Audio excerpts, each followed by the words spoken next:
एखादा इन्सिडेंट झाला, रागाच्या भरामध्ये नवऱ्याकडनं जर एखाद्या पत्नीला हल्ला झाला तर ती डोमेस्टिक व्हायलन्स होत नाही, ती हॅरेसमेंट होत नाही.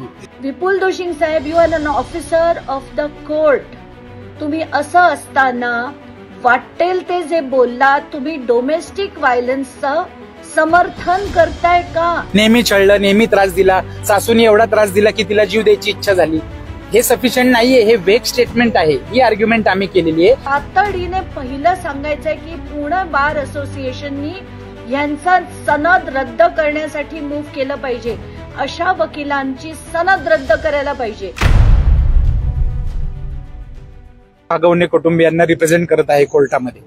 आगवणे कुटुंबियांकडनं मिळालेली माहिती आणि त्यांनी दिलेले डॉक्युमेंट्स, या डॉक्युमेंट्सच्या आधारावरती आजचा युक्तिवाद कोर्टामधला आमचा केलेला होता. युक्तिवाद करताना कुणाचंही विनाकारण कॅरेक्टर असॅसिनेशन हा शब्द जो तुमचा प्रश्न आहे तो चुकीचा आहे.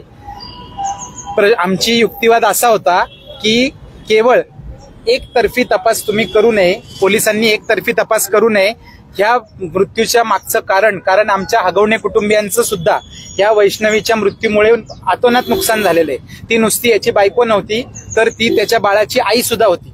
त्याच्यामुळे त्या बाळाला सुद्धा आई मुकलेली, ते बाळ आईच्या प्रेमाला मुकलेलं आहे. याचं वाईट वाटतंय आणि त्याच्यासाठी आम्ही पोलिसांना कळकळीची 16 तारखेपासून आम्ही सर्व कुटुंबीय पोलिसांच्या ताब्यात आहोत. तरी सुद्धा आम्ही त्यांना कळकळीने विनंती केलेली आहे की तिच्या कुटुंबियांना याबद्दल पूर्ण वेळोवेळी त्यांना आम्ही जाणीव करून दिलेली होती की तिच्या मोबाईलमध्ये आम्हाला आक्षेपार्ह गोष्टी सापडत आहेत, त्याच्यामुळेच तिचा आणि आमच्यामध्ये वाद होत होते. याबद्दल त्यांना आम्ही जाणीव करून दिलेली होती. तिच्या आई वडिलांनी ते मोबाईल तिच्याकडनं काढून घेतलेले होते. त्या मोबाईल मधली जी काय चॅटिंग आहे ती आम्ही सुरक्षित ठिकाणी ठेवलेली आहे. योग्य वेळ आल्यानंतर आम्ही ती चॅटिंग कोर्टासमोर देणार आहोत. ह्या चॅटिंग बद्दल पोलिसांना सुद्धा 16 तारखेपासून आम्ही ताब्यात असल्यापासून सांगत आलेलो आहोत. परंतु ह्या मीडियाच्या प्रेशरमुळे, पॉलिटिकल प्रेशरमुळे त्या गोष्टीकडे कुणीही लक्ष द्यायला तयार नाही. हा युक्तिवाद आम्ही केलेला आहे. त्यामुळे कुणाचं कॅरेक्टर असॅसिनेशन नाहीये. आमचं म्हणणं एवढं आहे की वैष्णवीचा जो काही मृत्यू झालेला आहे त्याचा खरा कल्प्रिट कोण आहे, खरा दोषी याच्यामध्ये कोण आहे हे शोधलं पाहिजे पोलिसांनी प्रामाणिकपणे तपास करून. ही आमच्या युक्तिवादाची बाजू आहे. चॅटिंग करत होती त्याच्यामुळे तिच्या कॅरेक्टर बद्दल आम्ही काय वाईट बोललेलं नाहीये. त्या व्यक्ती ज्याच्याबरोबर ती काय चॅटिंग करत होती त्या चॅटिंग मधनं काही वाद निर्माण झाला का, त्या वादातनं तात्कालिक कारण निर्माण झालं का आणि तिने हा आत्महत्येचं पाऊल उचललं का हे शोधणं गरजेचं आहे. असा युक्तिवाद आहे. त्यामुळे कुणाच्याही कॅरेक्टर बद्दल आम्ही काय बोललेलो नाही. मेडिकल रिपोर्ट मध्ये तिला मारहाण झाली साहेब, मारहाण जी झालेली आहे, मारहाणीचे तुम्ही सेक्शन्स बघा, मारहाणीचं स्वरूप बघा, मारहाणीचं सर्टिफिकेट बघा. मारहाणीच्या सर्टिफिकेटमध्ये 324 ची मारहाण आहे. ती काय अशी 307 किंवा जीव घेणं हल्ला तिच्यावरती झालेला नाहीये. अशा किरकोळ स्वरूपाची जी काय एखाद्या नवऱ्याकडनं एखाद्या पत्नीला मारहाण जर होते तर ते सुप्रीम कोर्टचं जजमेंट आम्ही आज दिलं कोर्टामध्ये की एखाद्या दिवशी असा एखादा इन्सिडेंट झाला, रागाच्या भरामध्ये नवऱ्याकडनं जर एखाद्या पत्नीला हल्ला झाला तर ती डोमेस्टिक व्हायलन्स होत नाही, ती हॅरेसमेंट होत नाही. हॅरेसमेंट होण्यासाठी त्याचं इंटेन्शन पाहिजे. एखाद्या तात्कालिक कारणावरून एखाद्या मुद्द्यावरनं भांडण झालं, त्याचं पर्यवसन मारहाणीमध्ये झालं, ती हॅरेसमेंट होत नाही. हे सुप्रीम कोर्टाचा जो निकाल आहे तो निकाल आम्ही आज निदर्शनास आणून दिला कोर्टाच्या. ते काय माझं ओपिनियन नाहीये, तसे न्यायनिवाडे ऑलरेडी आहेत. ते न्यायनिवाडे आम्ही दिलेले आहेत. त्यामुळे त्यांना सुसाईड केलेलं होतं का सुप्रीम कोर्टाने जी ऑर्डर केली आहे? सुसाईडच्याच केस मधले आहेत ना. सुसाईडच्या, तिला मारहाण झाली. प्रत्येक मारहाण ही काय सुसाईड करण्यासाठी, उद्युक्त करण्यासाठी होते असं त्याचा अर्थ होत नाही. मारहाण करण्यामागे त्याचा हेतू पाहिजे. सुसाईडचा जो माझ्या विरुद्ध जो चार्ज लावलेला आहे, एखाद्या व्यक्तीला आत्महत्येस प्रवृत्त करण्यासाठी माझा हेतू तसा पाहिजे की या व्यक्तीला अशा प्रकारची हॅरेसमेंट करायची की त्याने आत्महत्या केली पाहिजे. त्याच्यामुळे असा एखादा ऑड इन्सिडन्स, आज 23 पासून ती माझ्याबरोबर नांदत होती, 23 पासून आजपर्यंत एक कंप्लेंट आहे का, एनसी आहे का, आजपर्यंत तिच्या शरीरावरती माझं एक बोट लागलेली अशी केस आहे का, माझ्यावर असं कधी कुणी आरोप केलेला आहे का? असा आरोप जर असता तर तो FIR मध्ये रिफ्लेक्ट झाला असता की ह्या मुलीला हे नेहमी मारहाण करतात, छळ करतात. FIR मधले जे काय एलिगेशन्स आहेत ते सगळे वेग स्वरूपाचे आहेत. नेहमी छळलं, नेहमी त्रास दिला, सासूने एवढा त्रास दिला की तिला जीव द्यायची इच्छा झाली, हे सफिशियंट नाहीये, हे वेग स्टेटमेंट आहे, ही आर्ग्युमेंट आम्ही केलेली आहे.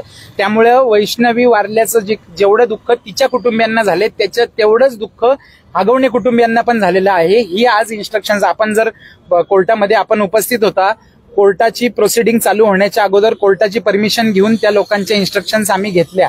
त्यांच्या परमिशननी आम्ही त्यांच्याशी बोललो. ते बोलल्यानंतर पाचही आरोपी आगवणे दोन्ही पिता पुत्र आई आणि बहीण तिघांचं पाचही लोकांनी आम्हाला एक वाक्याने हे सांगितलेलं आहे की याच्यामध्ये खरा तपास होणं गरजेचं आहे. आम्ही अडकलोय म्हणून आम्ही असं बोलत नाहीये. त्याबद्दलची त्या व्यक्तीची 18 तारखेला एंगेजमेंट होती, ती 18 आणि ही 16 तारखेला घटना घडलेली आहे. त्याचा का तुम्ही तपास आजपर्यंत केला नाही? मी जर 16 पासून तुमच्या ताब्यात आहे. व्यक्ती कोण आहे नाव दिलेलं आहे तपास अधिकाऱ्यांना. ते नाव मीडियामध्ये आम्ही देऊ शकत नाही. त्या व्यक्तीला त्याचा त्यांनी शहानिशा करायला पाहिजे. तपास अधिकाऱ्यांना आम्ही नाव दिलेलं आहे, त्यांनी नाही दिलं तर अजून मी कस्टडीत आहे. विचारा आज जाऊन त्याला, आरोपीला. पण तुम्ही त्याच्याकडे कानडोळा का केला? 16 तारखेपासून मी कस्टडीत असताना, 16 तारखेपासून मी तुमच्या ताब्यात आहे. मग तुम्हाला मी नाव पहिल्या दिवशीपासून सांगतो. 18 तारखेला एंगेजमेंट झाली त्या व्यक्तीची. तुम्ही का नाही त्याचा तपास केला आजपर्यंत? ते कारण नाहीये. हे कशावरून?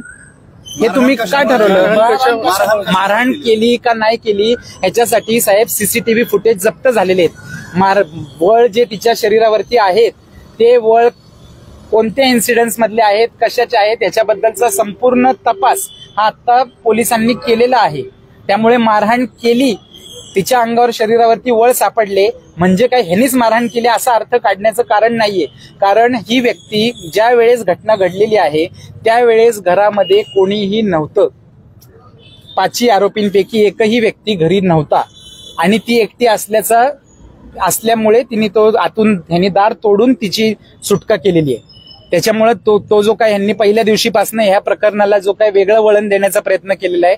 कारण का दिलेलं आहे तर एकतर्फी बाजू ऐकून तुम्ही सुद्धा सगळ्यांनी रिपोर्ट केलेले. आजपर्यंत ही मला आज आम्ही येणार नव्हतो, येण्याची आमची इच्छा नाही, पण आज आम्हाला त्या कुटुंबाने कळकळीने विनंती केली की तुम्ही निदान या माध्यमातून तरी पोलिसांना योग्य तपास करायची विनंती करावी. कोर्टाकडनंही केलेली आहे. डावरी सर मागू शकत नाही. 40 लाखाची यांनी फॉर्च्युनर दिली म्हणतात. याच्याकडे ऑलरेडी 90 लाखाची मर्सिडीज आहे. 5 कोटीच्या गाड्या घरात पार्किंगला आहेत. त्या गाड्यांना कोणी हात सुद्धा लावत नाही. ऐकून घ्या सर, वापरली कसं असतं सर, डावरी आणि वडिलांनी, आता आपल्यालाही मुली असतात, आपण वडिलांनी स्वेच्छेने मुलीला दिलेलं बक्षीस, गिफ्ट, ह्याच्यामध्ये फरक आहे. बक्षीस दिलेलं ह्याला डावरीच्या व्याख्येमध्ये ते मोडत नाही. डावरी ही मागितल्याने दिलेल्या ज्या गोष्टी असतात, मागितल्यानंतर त्याला डावरीची व्याख्यामध्ये बसतं. त्याच्यामुळे जे काय वडिलांनी तिच्या स्वेच्छेने बक्षीस दिलेलं आहे त्या बक्षिसाला कुठल्याही प्रकारे त्याला हे तुम्ही म्हणता एवढे डावरी साऊंड फॅमिली होती त्यांनी बँकेत ठेवून. साहेब, प्रत्येक बिझनेसमनला तुम्ही आता मोठमोठे बिझनेसमन बघा, इमिडिएट फायनान्स उभं करण्यासाठी प्रत्येक बिझनेसमनला बँकेचा कर्जाचा सहारा घ्यावा लागतो. यांचे सुद्धा फॅमिली बिझनेसमध्ये आहे. यांच्या 5 रजिस्टर्ड कंपनीज आहेत. They are financially sound family. त्यांना अचानक एखादे फायनान्शियल क्रंच आला, फायनान्समध्ये जर त्यांना आवश्यकता वाटली तर सगळ्या कुटुंबाचे, तिचंच काय, ह्याच्या आईचे, ह्याच्या बहिणीचे, घरातल्या प्रत्येक व्यक्तीचे दागिने गहाण ठेवलेले आहेत. आणि तिची जर तक्रार असती दागिने गहाण ठेवण्याबद्दलची तर FIR मध्ये आली असती. तिने आजपर्यंत तिच्या आई वडिलांना विरोध केला असता. सगळ्यात महत्वाची बाब एक लक्षात घ्या, 23 तारखेला लग्न झालेलं आहे. 23 तारखेनंतर मुली वैष्णवीच्या नावाची 2023ला लग्न झाले. 23 नंतर वैष्णवीच्या नावावरची प्रॉपर्टी तिच्या घरच्यांनी विकली आहे. तिला, वैष्णवीला आम्ही नेऊन सोडली, तिला न हरकत द्यायला. ती प्रॉपर्टी बिल्डरला विकलेली आहे. मग हुंड्यामध्ये इंटरेस्ट असणारी फॅमिली अशा पद्धतीने तिच्या प्रॉपर्टीला नो ऑब्जेक्शन द्यायला लावेल का त्या मुलीला?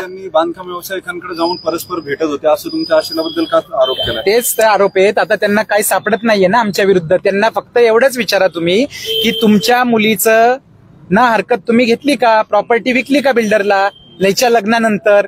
त्यावेळेस तिच्या सासरकडच्या लोकांनी ऑब्जेक्शन घेतलं का? तिला आणून सोडलं का घरी ह्या ट्रान्झॅक्शनसाठी, या व्यवहारासाठी? साहेब, निलेश चव्हाणवरती हा पूर्णपणे अन्याय झालेला आहे. निलेश चव्हाण हा त्याचा मित्र आहे. अशा एवढ्या वाईट परिस्थितीमध्ये त्यांनी त्याचं मैत्री निभावली. ते बाळ बघण्यासाठी 5 लोक तुरुंगात असताना ते लहान बाळ कुणी बघायचं होतं? ह्यांना अंत्यविधी झाला तेव्हा ह्यांनी बाळ काही नेलं नाही. ते बाळ बघायचं कुणी होतं?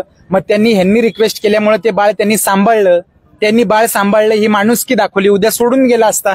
पोलीस आहे, मीडिया माझ्या विरोधात आहे, पोलीस माझ्या मागे लागलेले आहेत, कशाला बाळ पकडायचं? तर कोणी त्यांनी बाळ सांभाळलं, त्याचा दोष काय त्याच्यामध्ये? त्याच्यावरती हा केवळ अन्याय त्याच्यावरती चाललेला आहे, ह्या युक्तिवाद केला आणि त्यांनी बाळाची हेळसांड केली असं त्याच्यावरती ज्युव्हेनाइल जस्टिस ऍक्ट सेक्शन 88 आणि 75 त्याच्या विरुद्ध त्यांनी चार्ज लावलेला आहे. तर ती हेळसांड केल्याचा कुठलाही, ते बाळ त्यांनी व्यवस्थित सांभाळलं. तिच्या घरचे आले, अनेक आपले लोक होते, तुम्ही सुद्धा होता. सगळ्यांच्या देखत त्या बाळाची त्यांना कस्टडी त्यांनी दिलेली आहे. प्रश्नच नाही असं त्या आरोपींचं म्हणणं आहे, तेच आम्ही आज युक्तिवाद केला. नाही, ते कस्टडी कोण मागणार आहे? त्याचा बाप जिवंत आहे, त्या बाळाचा कस्टडी कोण मागू शकतं? तो नॅचरल गार्डियन आहे ना, तो जिवंत आहे ना. एवढा अन्याय होतोय म्हणताय, पण ते त्याच निलेशनी बंदूक दाखवली ना तिच्या आई वडिलांना. साहेब ऐकून घ्या. कुठलीही गोष्ट, there is a method in madness also. तुम्ही दिलं होतं का त्याच्या कस्टडीत? बाळ दिलं एक्स व्यक्तीने. मागण्याची पद्धत आहे का? तुम्ही असा मॉब घेऊन 100 लोक जाऊन त्याच्या घरी दादागिरी करायला जाणार का? मागण्याची पद्धत आहे का नाही? तुम्हाला रितसर तुम्ही जर जाऊन कायदेशीर प्रक्रियेचा अवलंब करून गेला असता, त्याच्या आज त्या बाळाचं संरक्षण करण्याची जबाबदारी ह्या आगवण्यांनी त्याच्यावर दिली होती ना. आता आपण एखाद्या आगवण्यांकडे ते बाळ येणार की नाही येणार? आता त्यांच्याकडेच आहे ना बाळ त्यांच्याकडेच आहे ना. आता ते लिगल बॅटल होईल. कोर्ट काय देईल निकाल त्याच्यावर त्यांनी अर्ज करावा, त्याच्यावर कोर्ट देईल निकाल. चॅटिंग वगैरे हुंडाबळीची पण ही केस आहे, मग आरोपी का फरार होते एवढे 8-8 दिवस? साहेब ऐकून घ्या, त्याला फरार म्हणणं हे शब्दच चुकीचं आहे. फरार म्हणणं, तुम्ही जर सुप्रीम कोर्टाचे न्यायनिवाडे बघितले तर एखादा इनोसंट व्यक्ती, पोलिसांचा ससेमिरा, त्यांची अटक, ह्याच्यामुळे डिप्रेशनमध्ये येऊ शकतो आणि तो स्वतःचं अस्तित्व काही काळ लपवू शकतो. ह्याला कोणी फरार म्हणू शकत नाही. फरार म्हणण्यासाठी त्याच्यासाठी वेगळे पॅरामीटर्स आहेत. फरार नाही, त्यांना उशिराने अटक झालेली आहे आणि अटक कशी झालेली आहे ते सुद्धा सगळं कागद आहेत, रेकॉर्ड आहे, त्याबद्दल काही हे नाही. चॅटिंगचा जो उल्लेख केला त्यामध्ये नेमकं काय होतं, कशात वाद होता आणि काय नेमकं त्यामध्ये मेन्शन केलं होतं ते आता त्याच्याबद्दल त्या केसचा मी वकील नाहीये, त्यामुळे त्याच्याबद्दल मला सांगितलं काय नेमकं वाद होता. साहेब प्रश्नच नाही. ज्या वेळेस अप्रोप्रिएट वेळ येणार आहे, पोलिसांनी आम्ही विनंती करून सुद्धा जर या अँगलनी तपास केला नाही तर आम्हाला आमच्या बचावासाठी पूर्ण संधी आहे. कसाबला सुद्धा बचाव करण्याची संधी या देशांनी दिलेली आहे. त्याच्यामुळे आम्ही हगवणे कुटुंबीय आहेत, आम्ही काय कोणी हे नाहीये, तर आम्ही आमचा बचावासाठी दाखवणार आहे. कोर्ट निर्णय घेईल योग्य ते. आम्ही जे म्हणतोय ते बरोबर आहे का चुकीचं आहे, शेवटी ठरवणारं कोण आहे? कोर्ट आहे. एवढी चांगली फॅमिली असताना दुसरी सून पण आरोप करते ना. त्याच्याबद्दल साहेब मी त्यांचा वकील नाहीये, त्या केसच्या मला इन्स्ट्रक्शन्स नाहीये. हे आरोपी डिप्रेशन मध्ये गेले असतील त्याच्यामुळे ते असं कोर्ट म्हणतं की एखादा इनोसंट सुद्धा असेल ना, त्याचं नाव जर खोट्या गुन्ह्यात आलं तर तो स्वतःचं अस्तित्व लपवून ठेवू शकतो. त्याच्याने काही गुन्हा होत नाही फरार राहण्याने. आजपर्यंत कधी ऐकले का आपण की एखादा माणूस फरार झाला त्याच्याबद्दल त्याला वेगळी शिक्षा झाली? असं कधीच नाही.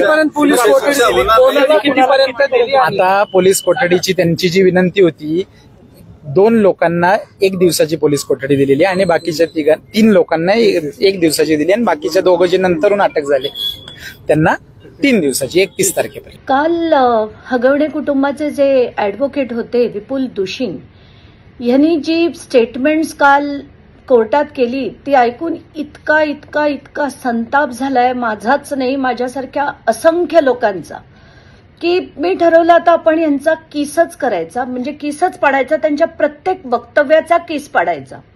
त्यांनी असं म्हटलंय की प्लास्टिकच्या छडीने मारहाण केली, याला हत्यारं म्हणायची का या प्लास्टिकच्या छडीला? तर विपुल दुशिंग साहेब याला काय म्हणायचं? त्याला दुसरं काय नाव हे हत्यार नाही का? कारण त्यांनी जर कोणाची हत्या होत असेल तर त्याला हत्यारच म्हटलं जातं. दुसरं म्हणाले की नवऱ्याने बायकोच्या कानाखाली मारणं म्हणजे छळ आहे का? विपुल दुशिंग साहेब, you are an officer of the court. तुम्ही असं असताना वाटेल ते जे बोललात, तुम्ही डोमेस्टिक व्हायलन्सचं समर्थन करताय का? डोमेस्टिक व्हायलन्सच्या विरुद्ध जे कायदे आलेत त्याची काही कारणं आहेत.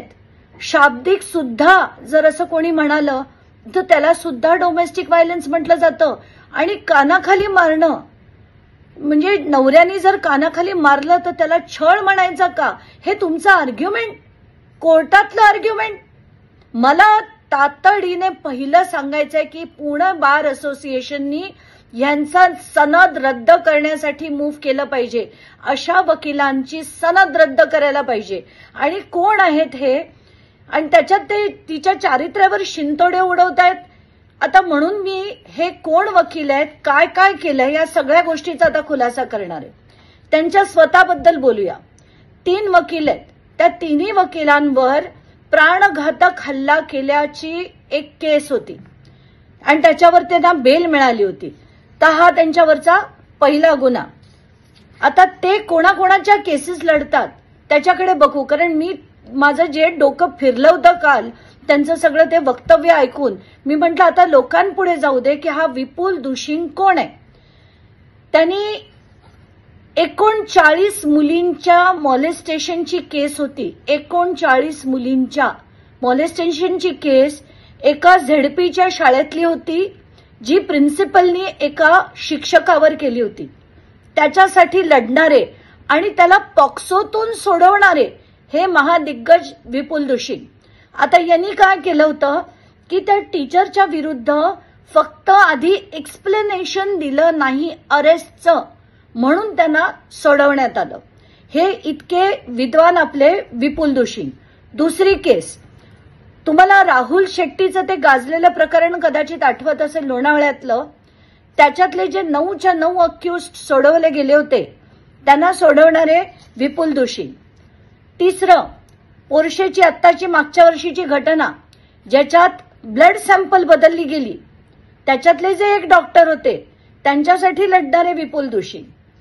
चौथी केस गँगस्टर गजानन मारणे. आपल्याला आठवत असेल की ज्यांनी वरात काढली होती जेलच्या बाहेर आल्यानंतर, जसं काही लढाईत जिंकून आले होते ते, त्या गजानन मारणेची केस लढणारे विपुल दुशिंग. आणि या गजानन मारणेवर 6 FIR होत्या, त्यांच्यासाठी लढणारे विपुल दुशिंग.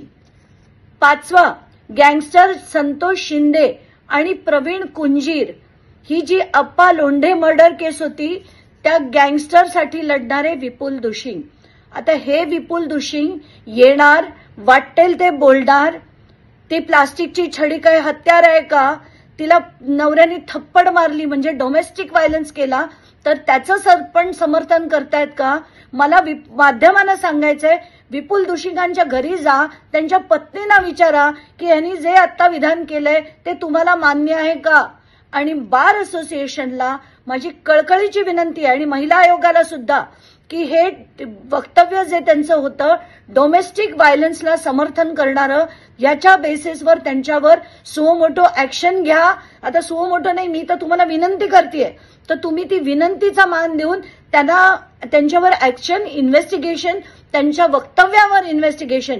कारण कुठल्याही वकिलाला वाटेल ते कोर्टात बोलण्याला बिलकुल चाललं नाही पाहिजे. आणि काल ज्या पद्धतीने ते वैष्णवीबद्दल बोलले, इतके की काल रात्रीपासून वैष्णवीच्या वडिलांचे, काकांचे, सगळ्यांचे फोन आले. ते इतके हतबल झालेत की, आणि हेच करण्याचा त्यांचा उद्देश होता. म्हणून मी असं ठरवलं की आता यांच्या प्रत्येक प्रकरणाचा मी केस काढणार आहे. आणि खरं तर मला वाटतं सुप्रिया सुळे म्हणाल्या होत्या की खरं तर कुठल्याही वकिलांनी यांची केस हगवण्यांची लढली नाही पाहिजे. असं असताना हे कोण आहेत हे वकील त्यांची, म्हणून मी तुम्हाला अख्खी कुंडली दिली, अजून मी खोदून देईन आणि अशा वकिलांची सनद रद्द झाली पाहिजे अशीच माझी मागणी आहे. सोशल मीडियाच्या भाऊ गर्दीत विश्वासार्हतेने चकाकणारे नाव म्हणजे लेट्सअप मराठी. सगळ्यांना, सगळ्या नागरिकांना ती स्पीच, ती लेट्सअप वरील मुलाखती म्हणजे विचारांचा खजिना. त्यानंतरच्या निवडणुकीमध्ये मला सोडून गेले. बातम्या केवळ वस्तुस्थिती सांगणाऱ्या, न प्रोपगंडा, फक्त जनतेचा अजेंडा. क्योंकि आने वाला कल जाने वाला है, जाने वाला कल आने वाला है. राजकारण, मनोरंजन असो की क्रीडा क्षेत्र, महाराष्ट्राची स्पंदने संवेदनशीलतेने टिपणारे माध्यम म्हणजे लेट्सअप मराठी. जगासोबत एक पाऊल पुढे राहण्यासाठी लेट्सअपचे ॲप, सोशल मीडिया आणि वेबसाईट सोबत कनेक्टेड रहा.